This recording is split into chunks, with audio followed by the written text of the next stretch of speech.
Pat yourself on the back because you are right here, right now for a reason. Welcome to the On Purpose podcast, where together we'll empower ourselves and others to live lives with more passion and purpose. How you doing this morning, Jared? Flustered, flustered. I love listening to you do that, and I love where we're heading with things.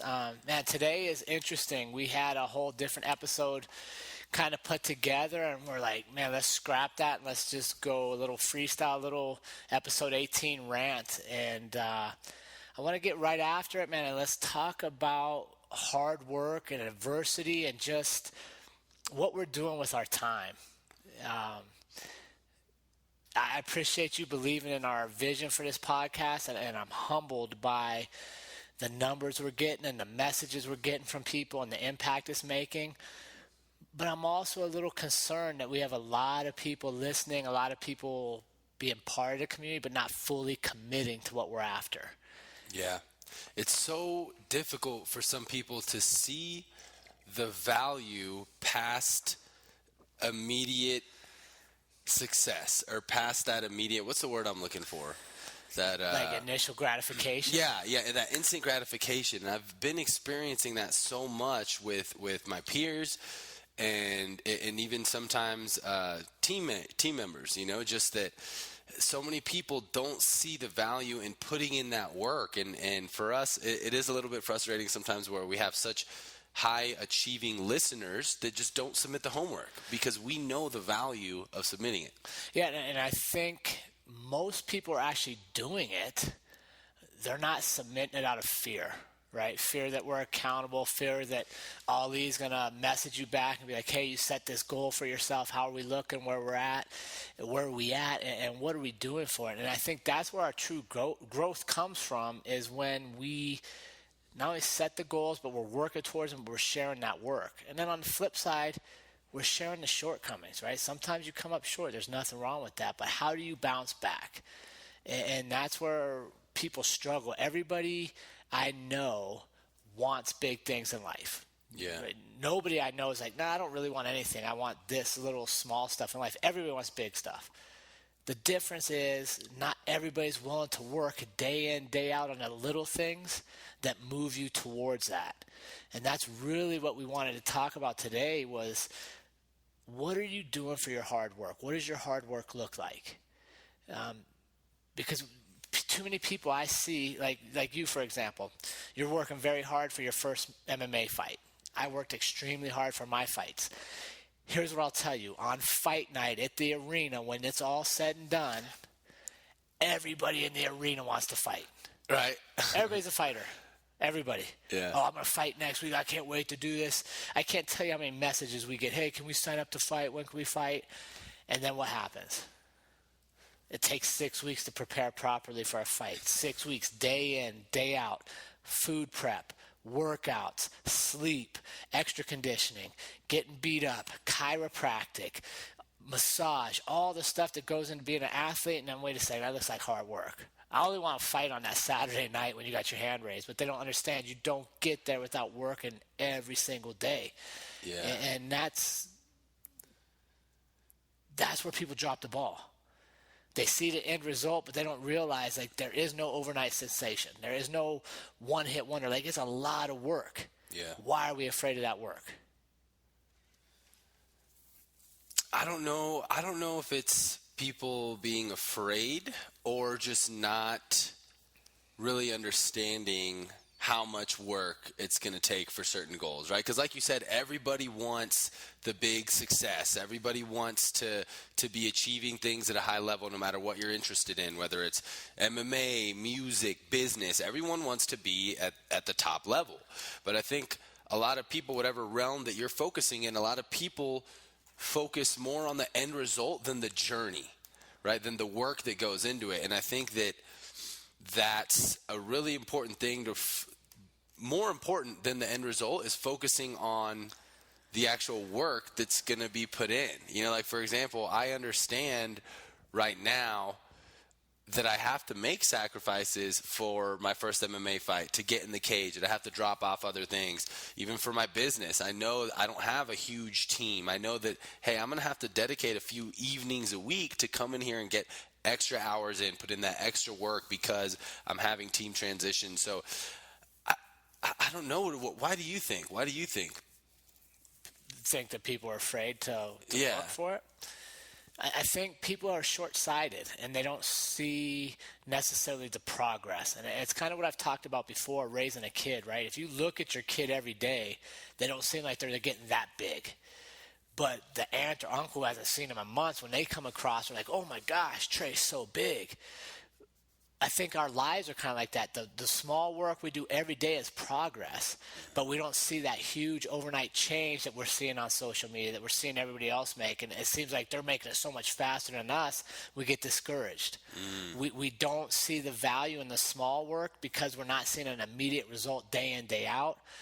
But if we stop and look back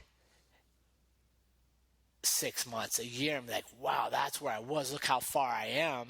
In retrospect, we've made great gains. But I think we lose perspective on that, and we want that immediacy. We want that success right now. And the truth is, team, nothing worth having and nothing that's sustainable will happen overnight. Yeah. Right? That's the perfect example of your lottery winners. They win all this money, but their lifestyle, their habits, their discipline isn't designed to create that wealth, or they'd have had it to begin with. So now they get all this wealth, and what happens? I think we could Google it, but it's a crazy statistic of how many lottery winners end up bankrupt. Yeah. Because they got overnight success, but their foundation wasn't designed to maintain it. And that's what we got to realize. Our success is built off the small things we do every day if we're going to sustain it. Yeah. You can wake up every day and your goal in life is to hit the lottery, but you're more likely to get struck by lightning like twice or something before that happens. So really, let's work towards what we control. You said something too that really resonated with me, was that people get discouraged. Sure. Because I think in this day and age, we're inundated with so much information, and especially social media is a big thing, because you see your peers, your role models, other people maybe you don't know in your community on, so many platforms. You have Facebook, Twitter, Snapchat, Instagram. If you're just spending 20 minutes on each one, which we've done studies, we've received homework. People are spending a lot more time on social media than just 20 minutes on a platform per day. You're talking minimum hour a day. That's below the average. I think TV averages used to be between like that 4 to 6 hour average. It's around the same in social media. And so many people are just consuming information and then not acting. I don't know. I can't name on one hand, more than one hand, how many other people in my circles of people that I actually know that are actually producing content. You're one of the only people that I know that are putting out videos, that are sharing things, besides just, their pictures every couple weeks of doing an event. And that's a big part of our world right now, is putting out content. That's a big piece of the work, what we're doing right now. Like, this is, we're having a good time, but this isn't for fun. This is part of the work, this is something that we're building as well. And I think that so many people, like you said, get just inundated and discouraged. Yeah, and I think you hit something else. We're building. We haven't built. Right, and I think that's a difference, is we know that every time we record an episode, it's building the foundation. We know every time we meet to talk about what we're going to cover and to set up the framework, we're building the foundation. And then we consistently do it. Guys, this is episode 18. That's 18 in 3.5 months. That means we're consistently showing up. We made mistakes. We've improved things. Alex decided to go a different direction. There's no harm in that. But when adversity strikes, we don't back off and go, oh, it's hard now. Let me take a break. I'll do another episode in 6 months. No, we were like, okay, Ali's got a computer in front of him. He's mixing it up right now. I don't even know what the hell he's doing. But we take adversity and we move forward, because that is where your strength comes from. If everything's smooth and easy sailing and the breeze is at your back and the water's letting you flow down the river, you're not working. Oh. Right? When it's hard, when you find out who you are is when things go wrong. When the breeze is in your face, when you're going upstream and you still got to paddle because you know that your goal's down the river. And I think that's what it comes back to. We know what we want out of this. We know what we're trying to achieve. And by having clarity of the end result, now the day-to-day work, even though it's monotonous and maybe like, I don't feel like uploading this, or I don't feel like working on that. Oh, wait a second, I know I have to, because to get where I want to be, small things have to be done. Yeah. It's just like you say on the mats in the gym, that when we hear that voice, when you're so tired and your voice actually is like, should I quit? Am I about to throw up? Am I about to pass out? That's like, yes, that's that adversity, that growth adversity. That's that level of adversity to where you know you're growing. And I think that applies to everything in life. Like, you know, not having a producer on the podcast. You think I want to go on GarageBand and look how to set up 2 mics and all this? Like, it sucks. You know, Yeah. being here even just for an hour and a half, just like, don't know what you're doing. But that adversity is growth, and it applies to everything. Well, and think about this. I love that you say it's growth. And now, will you become a podcast producer? No. Is GarageBand going to be your money-making scheme? No, right? We're literally doing things today for this episode that we don't want to do. Right? We'll have a new producer on board soon. We'll outsource this again so that we can focus on our talents. So how do you grow? Well, here's how you grow. Maybe you don't grow in your skill set, right? We have an understanding, we can muddle through it. But now we grow in appreciation for the person we hire to do it next. And we respect what they do, and we value them a little more. And now that relationship becomes deeper because I understand what you're doing. Think about that. How many of us are focused on our growth, and we think the growth is us developing our skill set? Well, maybe it's not. Maybe it's our growth is appreciating those around us and valuing that relationship a little more and understanding the expertise that people bring to you.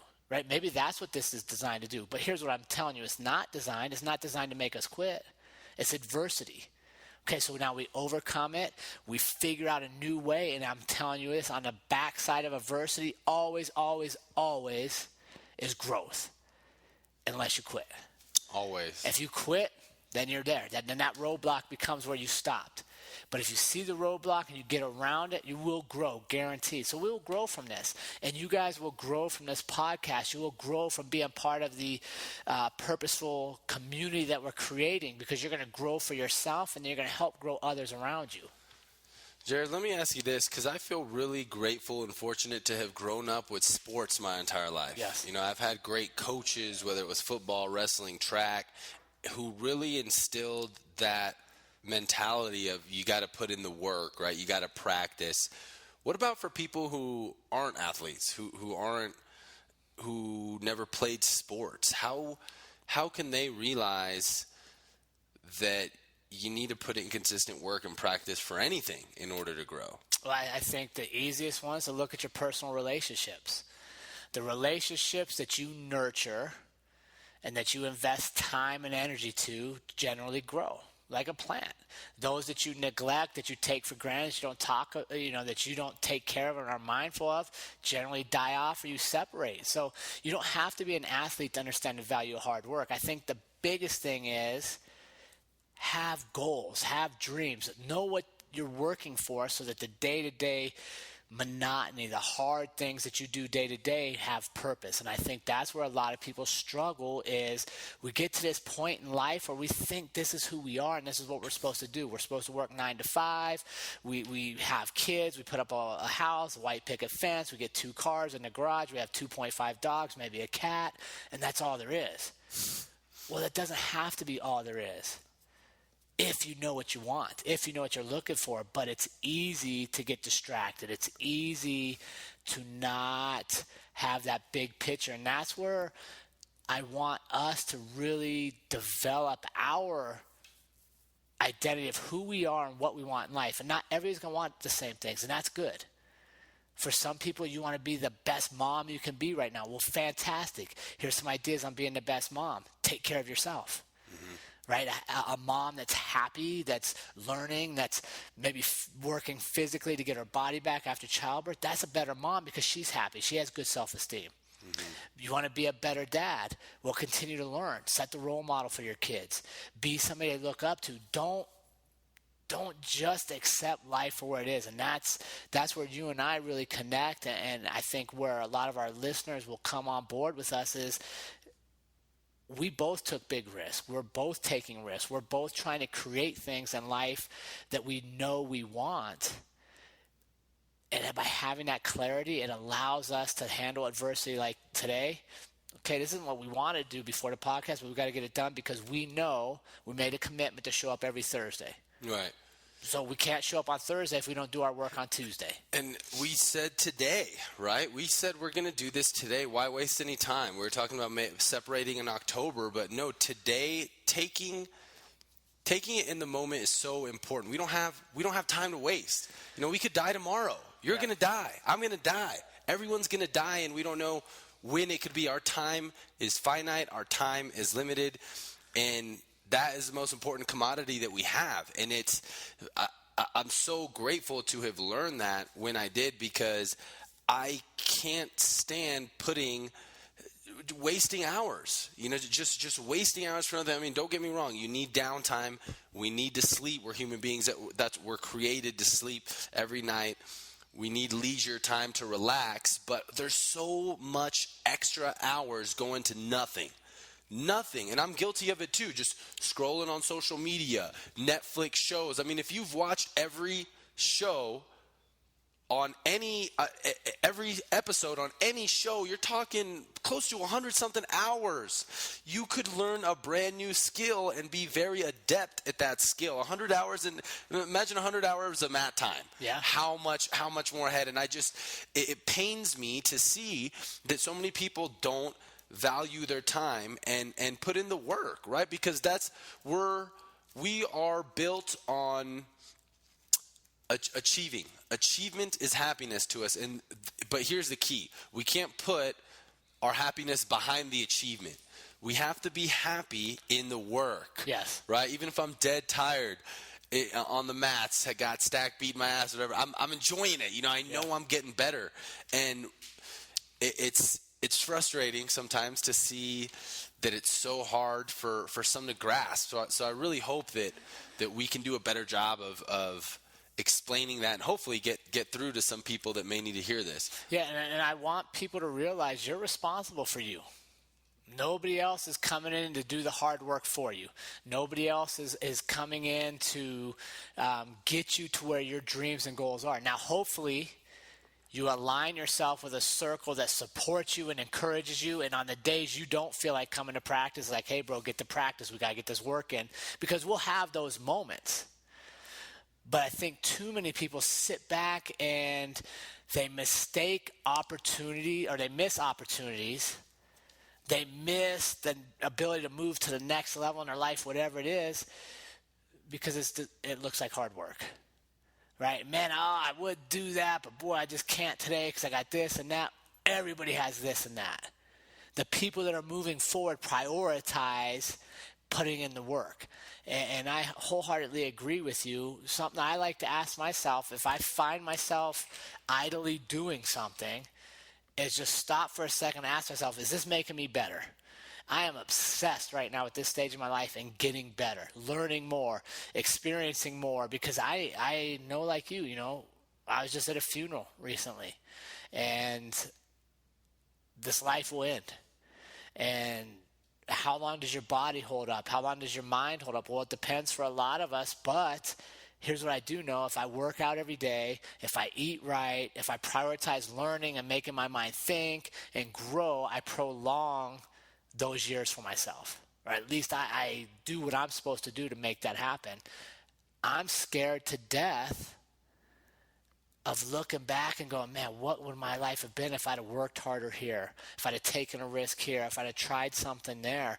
And I don't know how this is going to work out. I don't think any of us do. But what I will tell you is I'm not going to get to the end of it and go back and say, man, only if. I'm going to say, hey, I gave it my best and this is where I'm at. And I think for many of us, you hit it on the head, we go through today thinking like, we can do that tomorrow. We can do that Saturday. We'll just live for the week. We'll get through Monday through Friday because I really enjoy Saturday. That's one day out of 7. You're just going to exist the other 6 and really celebrate one. To me, that's awful. That's a very short-sighted way to enjoy this life and the journey. And you're right, man. We don't have time to waste. We don't. And even Saturday isn't guaranteed. You know, my grandmother, my abuelita, I just got a call this morning. She had a heart attack last night, my beloved grandmother. And it's like, wow, that really put things into perspective for me to where not only us, but anybody, you know, even if you're holding a grudge on somebody, maybe they're not here tomorrow, right? To where it's so important to be doing the work, whether that's for your goals, whether that's for your relationships. Don't hold off on tomorrow. Get it today. Execute. And it's not all just work, right? Like I would say that on average, Jared and I are probably a little bit more obsessed with self-improvement and putting in the work than others. Not everybody has to be that way. There's always room for that leisure, but that leisure and those pleasure activities are so much better after you've done the work, after you've earned that cheat meal, right? That treat meal, as I like to call it, a treat meal.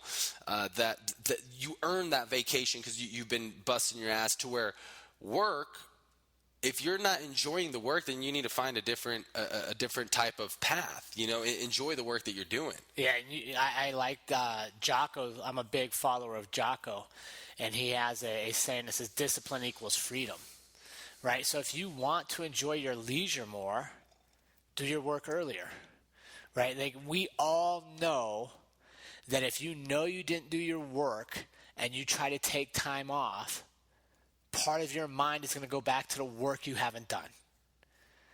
We just know that. It's kind of how we're wired, most people at least. So let's get the work done so that we can enjoy more of our time. I have certain things I want to achieve in life. But part of that is I want to enjoy the people around me more. I want to enjoy those experiences more. I want to be able to sit in conversation and not have my mind wondering about what I should have been doing, but realize that I've already done this stuff, so now I get to enjoy you. Because I'll tell you, I spent a lot of my life not enjoying you. Right? You had my time, but while you're talking, I'm thinking of the 8 other things I should have been doing, the 12 different competing interests for my time. And you've helped me with this, and my wife's helped me with this, narrowing down who gets my time. Yeah. Putting boundaries a little more on my time so that I get my stuff done, so that when I do give of my time, I can fully enjoy it. With my kids, I only have 2 years left with them at home. I want to enjoy that. I don't want to be at work all the time and missing their activities. I don't know how much longer I have with, say, my mom, my sister, my wife. So I want to enjoy small moments with them. And the best way for me to enjoy that is by doing the shit I'm supposed to do when I'm supposed to do it. So now I'm free to enjoy them, not thinking, I really put this off. Now I got to do this when I get home, or I shouldn't be at the paddleboarding with my wife. I should be at home cold calling people. No, I got up early and I cold called. Yeah, you said a sentence that reminded me. I forgot what book I read this in, but it was the idea was that the first lesson a man or woman learns is to do what they're supposed to do when they're supposed to do it. However, most don't master it until the end of their life. Can you believe that? That's horrible. Right. And I wanted to ask you something real quick before we wrap up, because I know we got started late. How do you continue to execute when the motivation's down, right? Because right now, I'm sure the listeners right now, like, feeling amped up. You know, we're ready to go. I know as soon as I get off of this, like, I'm ready to work. I'm ready to go. What about those days? How do you personally avoid falling too deep into those backslides? Because everybody backslides. I have a system. Right, and I think that we will all have days we don't feel like working, 100%. We will all have days that we question the path we're on, that we'll wonder, is this worth it? Am I making the right choice? Should I go back to what was easy? We all have that. I think of that. How I don't fall into that is I have a system. And I think the more structured you are, the less room there is to deviate. So I wake up at the same time. I journal in the morning. I meditate in the morning. I write my gratefulness in the morning. So I create. So even when I wake up, I'm like, oh my gosh, man, my bills are piling up. I don't know if I have enough money this month. I don't know about this. Well, then instead of staying in that frame of thought, I reframe it. I journal about what I'm grateful for. I journal my intentions for the day. I meditate and get my mind back on what a loving world I'm in and how much abundance I truly have. And then I start my day, and then I get my workout in, and then I know, okay, I got this kind of calls here. I got to be at the gym coaching here. I'm going to come home and work on this here. I structure my day, and I think where we struggle is when we freelance everything, when we have no structure. So it's up to us to pick and choose, because as humans, unfortunately, one of the things we are innately built with is a desire to take the easy road. Right? It's just what humans do. We will take the easy road. You got to force yourself onto that hard road. And by having structure, I don't allow myself to run away from things. Then the other thing that's big for me, and that I want our listeners to really consider putting into their lives, is I'm accountable to people. I told you what I believe this podcast can do and why I want you to be part of the team. Now I got to show up to you to hold up my end of the deal, because I promised this. I promised my wife certain things in life. I need to show up for her because I made promises. I told my mom that I would live a life that would make her very proud, that I would do things that she didn't necessarily get the chance to do because she had me so young.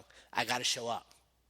And when you quit thinking about yourself, feeling sorry for yourself, thinking it's all about you, and you realize all these other people are counting on me, then it's easy to sacrifice because you know what it's for. So I have personal goals and dreams, I create structure, and then I'm accountable to other people because I made promises. And I think that's where people probably struggle the most, is they don't tell anybody else why they're working for what they're doing, why they're doing what they're doing, what they hope to get out of this, what they're willing to sacrifice. And that pressure to me of knowing I might let you down, I will always work hard. It's easy to let yourself down. Yeah. It's really difficult to let somebody else down. So I encourage people to create that structure, and I want the On Purpose community to be that for each other. Commit to the community. Commit to doing your purposeful practice. Commit to really finding the purpose in your life and getting the most out of our time here. And then let's hold each other accountable. Amen. Amen. I couldn't agree more. It's systems and accountability. And here coming in October, we're going to be having a class to where we're going to be creating systems together, creating a blueprint. What date is it? October 19th, we're going to have our first On Purpose workshop here in Fort Collins, Colorado. Stay tuned to our social media. I will be having an Eventbrite flyer coming out. I was working on it yesterday. It'll be out in the next couple weeks. I want to give plenty of advance warning or notice. 20 spaces max, because we will run small, intimate groups. You will dive deep into what is your purpose, what are the fears that's holding your back, your limiting beliefs. Like, we're going to get after this. Everybody will leave with a blueprint to create their most purposeful life, and more importantly, the accountability piece. The cost is $25, which is a crazy value for what you're going to get out of this. But I don't believe in doing things for free, because I don't believe people value free. Nope. I want you to commit some money to get some skin in the game. I want you to be committed to showing up and working hard for 4 hours. And then in 2020, we're going to springboard this into probably quarterly sessions, because I believe that we can really change the world. I know that's ideal, or what's that called when you grandiose and like idealistic, like, oh, you're going to change the world. And I don't mean change the world like everybody will do what we're doing, but we'll change the world for one person at a time. And if one person finds value in what we're doing and they leave that workshop going, okay, I'm on this path to create this purposeful life, and now I have more meaningful relationships in their lives, then we change the world for them. And that's what I'm after. Yeah, and changing the world for us too. This purposeful practice is the same practice that we are doing every single week.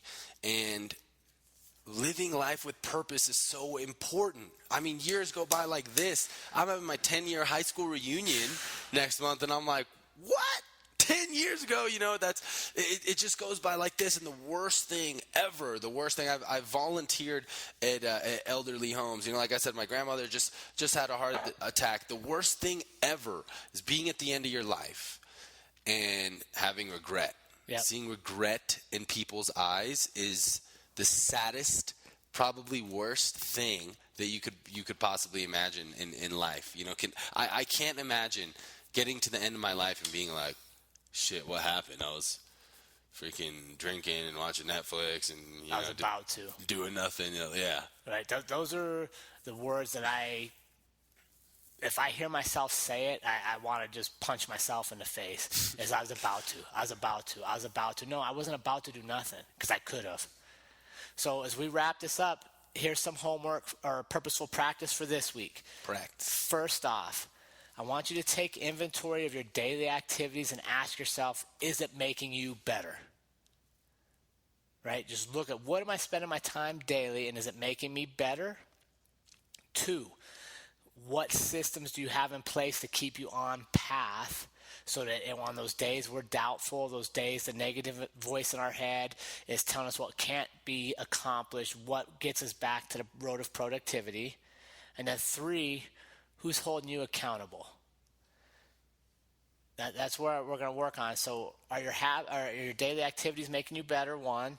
2, what systems do you have in place to get you back on path and back on track? And then 3, who's holding you accountable? And then 4, email your purposeful practice to onpurpose.official@gmail.com. Because if you mail it in and ask us, we'll hold you accountable. We will. We would love that because it helps hold us accountable to our listeners. And quite frankly, we've gotten a lot of feedback, but a lot less personal practice being submitted. So if you're submitting that purposeful practice, you're already ahead of the average, much ahead of the average, because we have a few hundred listeners per every single podcast with maybe 1, maybe 2 purposeful practice submitted per episode. That's a very small percentage, and it's an easy thing to do, and it's an extra layer of accountability. Right. And you'll find that consistency, we didn't hit on that much this podcast, but consistency is really the key to many successes because it means you're creating habits by doing things daily. So this podcast comes out once a week. That means you have 6 days to get that purposeful practice in before the next one. So reflect on it. Take some time to give it some deep thought, but then don't let yourself off the hook. Submit your practice and really dive deep into creating that purposeful life for you. Well, I appreciate you, Ali. I'm thankful that you believe in the dream of what we're doing, that you're on board, and I appreciate the time you take from your other endeavors to make sure this podcast happens every week. Likewise, we're both busy, and it means a lot for us to be putting our time into this. Awesome, team. Remember, life is too short to live any other way than on purpose, so get that practice in, and we will see you all next week.